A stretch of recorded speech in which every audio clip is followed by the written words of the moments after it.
There is a place where the trees grow so thick that sunlight forgets its own name, where the moss swallows sound whole, and the wind moves through branches like a whisper shared between conspirators, where a path that was perfectly clear a moment ago has somehow impossibly vanished. You turn around, you turn again. Every direction looks the same. The forest breathes around you, patient and enormous, and somewhere in the green dark, something is watching you with ancient eyes. You have not stumbled into an ordinary wood. You have entered his territory, and he already knows you are here. Welcome back, dear listeners, to another descent into the shadowed corners of human myth and memory. I am so glad you are here for this one, because today we are walking into the heart of Slavic folklore to meet one of the most complex, terrifying, and utterly fascinating spirits ever conceived by the human imagination. A being who is not simply a monster, not simply a god, but something far stranger and more unsettling than either. He is the Leshiy, the forest lord, the spirit master of every tree, every shadow, every creature that lives beneath the canopy. Before we go any further into these woods, if you find yourself gripped by what you hear today, please take a moment to like this video and subscribe to the channel. These stories take deep research and careful crafting, and your support is what keeps us walking deeper into the dark together. Now, let us begin. To understand the Leshiy, you first have to understand what the forest meant to the people who feared him. For the ancient Slavic peoples, the forest was not a backdrop, it was not scenery. It was a living, breathing, conscious world that existed parallel to the human one, operating by entirely different rules. Villages were islands of firelight surrounded by an ocean of trees that stretched in every direction, seemingly without end. The forest fed people. Yes, it gave them timber and game and berries and mushrooms, but it also swallowed hunters whole. It consumed travelers who wandered from the path. It harbored wolves and bears and worse things, things that moved at the edges of perception, things that left no tracks. The boundary between the village and the forest was one of the most sacred and dangerous thresholds in Slavic cosmology. To cross it was to leave the world of human law and enter a realm governed by something older, something that did not care about human needs or human prayers. And presiding over that realm, as absolutely as any king over his court, was the Leshiy. He was not worshipped in the way that gods are worshipped. He was negotiated with, appeased, respected with the careful, nervous respect you might show a neighbor who is much larger than you, who has never harmed you, but who you suspect could, easily, if the mood ever shifted. Hunters left offerings at the edge of the forest before entering. Woodcutters spoke certain words, followed certain rituals, asked permission before taking what they needed. Children were warned never to whistle in the forest, never to sleep beneath a lone pine, never to mock the trees or the animals, because the Leshiy was always listening, always watching. And those who forgot these courtesies, those who walked into his forest with arrogance or malice or simple carelessness, they got lost, hopelessly, impossibly lost. In forests they had walked 100 times before. That is where the real fear lives. Not in claws or fangs, but in the quiet, creeping realization that you no longer know where you are. That the familiar has become strange. That the forest you thought you knew has closed around you like a fist. So who or what exactly is the Leshiy? The answer depends enormously on where and when you ask. Across the vast landscape of Slavic tradition, from the forests of Russia to the woodlands of Poland, Ukraine and Belarus, the Leshiy appears in dozens of forms, wearing dozens of faces. But certain qualities recur with enough consistency to suggest something deep and ancient at the core of the myth. He is, first and foremost, a shapeshifter. This is perhaps his most defining characteristic. The Leshiy has no single, fixed form. He can appear as a towering giant whose head brushes the treetops, or he can shrink to the size of a blade of grass and hide in the undergrowth. He can take the shape of a familiar peasant, a wandering old man, a fellow hunter you recognize from the village. He can become a wolf, a bear, a whirlwind of leaves. He can be the sound of laughter echoing from nowhere. He can be the feeling of being watched. In many traditions there are subtle tells, ways to recognize the Leshiy even in disguise. His left side is said to be slightly wrong, somehow off, as if the reflection of a man rather than the man himself. His eyes do not catch the light the way human eyes do. His shadow falls in the wrong direction. His shoes, if you look carefully, are on the wrong feet, and his voice, when he speaks, comes from slightly the wrong place, as if the sound is arriving from just behind where his mouth appears to be. He is the lord and master of everything within the forest. Every animal answers to him. Every tree grows at his pleasure. The mushrooms and the berries, the rivers that thread through the undergrowth, the birds that navigate by stars above the canopy, all of it falls within his domain. He is not a god of the forest in the distant celestial sense. He is the forest, or at least its living, thinking, willful embodiment. Now, how did such a being come to exist in the first place? Here is where the story becomes truly fascinating. Because the origins of the Leshiy are themselves a tangle of competing traditions, each one revealing something different about the fears and beliefs of the people who created him. The oldest and perhaps most primal explanation is simply this: the Leshiy is what the forest always was. Before humans arrived with their axes and their fire and their careful boundaries, the forest was already alive, already thinking, already purposeful. The Leshiy did not come from anywhere. He was always there. He is the consciousness of the wild itself, the awareness that has inhabited the deep woods since long before the first human eye ever looked up at a canopy of leaves and felt, with absolute certainty, that something was looking back. This interpretation places the Leshiy in a category of being that exists across nearly every human culture, the spirit of place, the genius loci, the animating intelligence of a landscape. He is not supernatural in the sense of being above nature. He is nature in its most concentrated and willful form. A second tradition, shaped by the arrival of Christianity in the Slavic world, reframes the Leshiy in more familiar theological terms. According to this telling, the Leshiy was once an angel, one of the great host of heaven, who fell not through pride or rebellion, but through simple inattention. When the war in heaven divided the angels into those who stood with the divine and those who fell, some angels were caught in between. They were not wicked enough to descend into the deepest darkness, but they were not faithful enough to remain in the light. These in-between beings fell to earth, and where they landed determined what they became. Those who fell into the water became the spirits of rivers and lakes. Those who fell into houses became household spirits, and those who fell into the forest became the Leshiy, neither good nor evil, neither heavenly nor infernal, but something ancient and wild and entirely their own. This is a beautifully ambivalent origin story, and it explains something important about the Leshiy's moral character. He is not a demon. He does not seek to corrupt or destroy human souls. But he is not a protector either, not in any reliable sense. He is simply other, governed by his own laws, his own sense of order, his own idea of what is right and wrong in the world. A third origin lives in the realm of the unquiet dead. In some traditions, the Leshiy is the spirit of a person who died in the forest or died badly, and whose soul could not find its way to the realm of the departed. These restless dead, unable to move on, became bound to the place of their death, and over time, through the strange alchemy of folklore, they merged with the forest itself, becoming something larger and stranger than they were in life. This origin gives the Leshiy a melancholy edge that the other versions lack. Somewhere inside the shape-shifting forest lord, there might be a person who simply got lost and never found their way home. And then there is a fourth possibility, one that speaks less to theology and more to psychology. The Leshiy is what happens when human beings try to make sense of the forest's genuine indifference. The woods do not care about you. They do not wish you well or wish you harm. They simply are, vast and complex and operating by rules that have nothing to do with human survival. But the human mind cannot easily accept pure indifference. It needs intention, it needs agency, it needs someone to be responsible. And so the forest's capacity to confuse, to swallow, to kill without malice, was given a face, a name, a personality. The Leshiy is the story we tell to make the forest's indifference bearable by making it personal. Now let us walk deeper into the stories themselves, because the legends of the Leshiy are where this creature truly comes alive. The most common and most chilling of all Leshiy encounters is the experience of being led astray. In Russian folklore, this is called being Leshied, and it is described with a specificity that suggests countless real experiences behind it.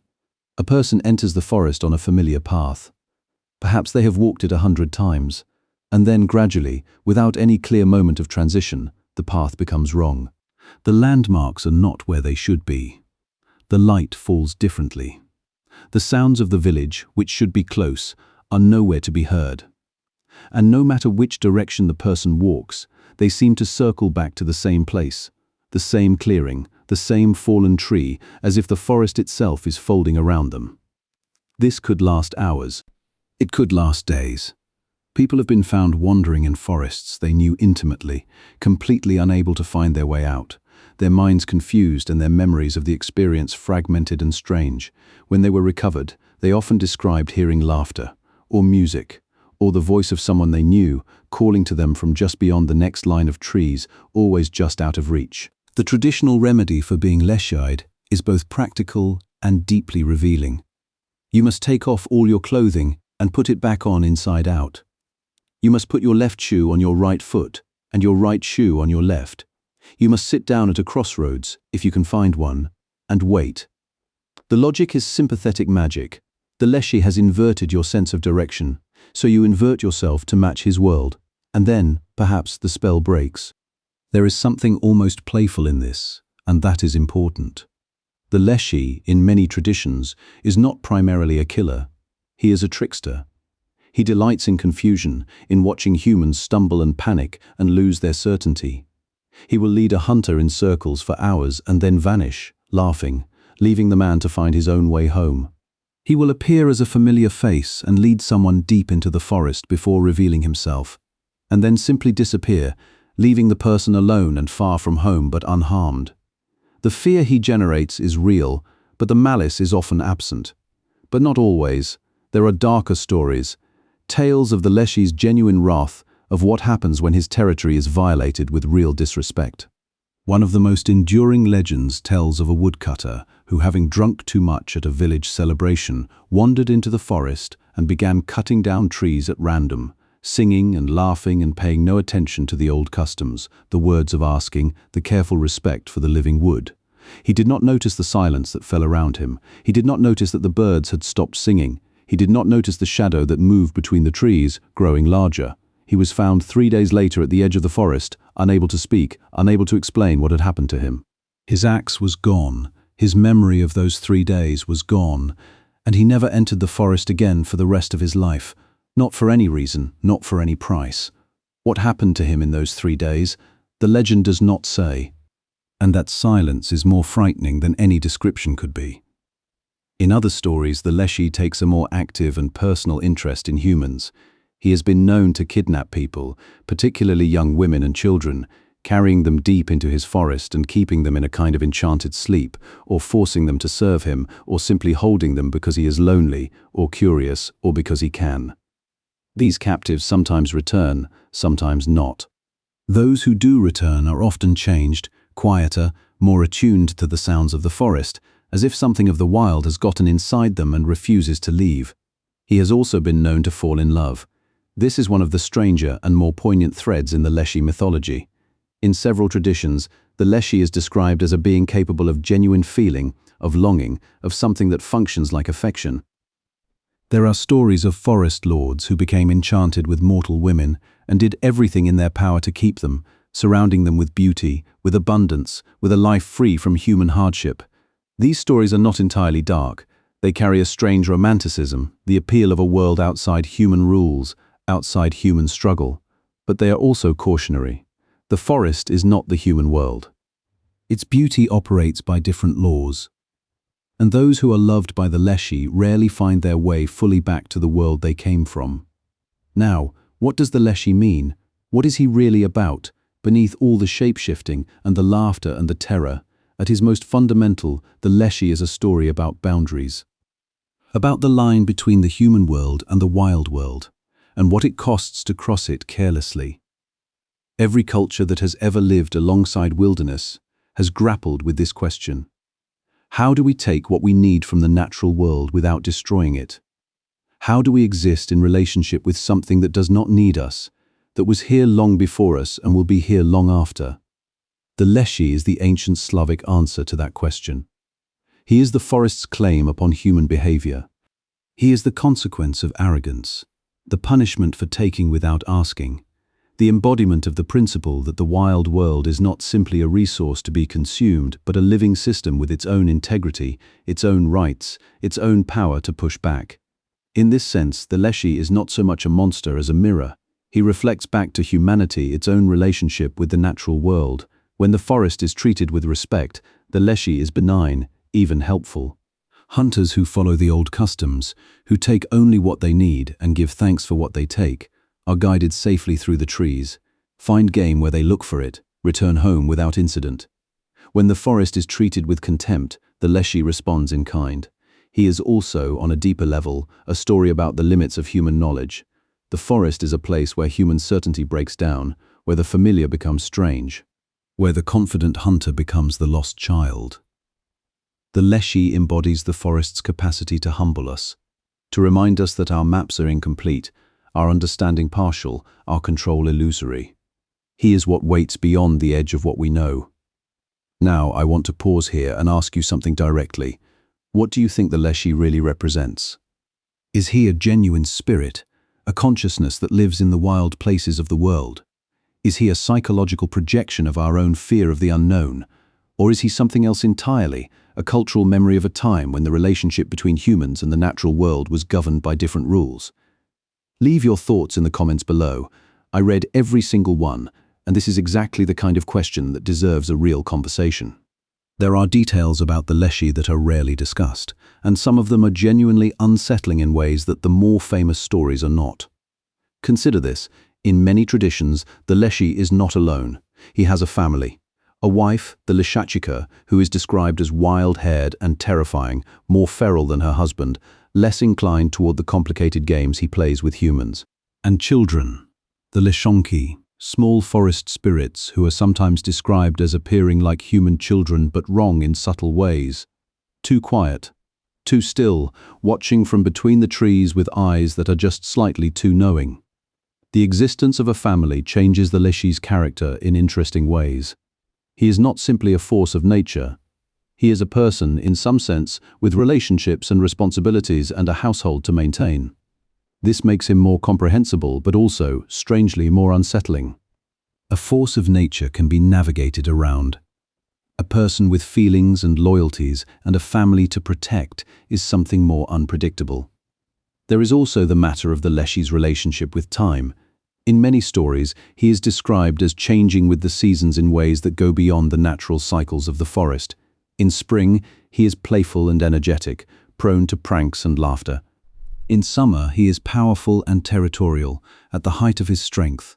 In autumn, he grows melancholy and strange, wandering his forest with something that looks almost like grief, as if he knows what is coming.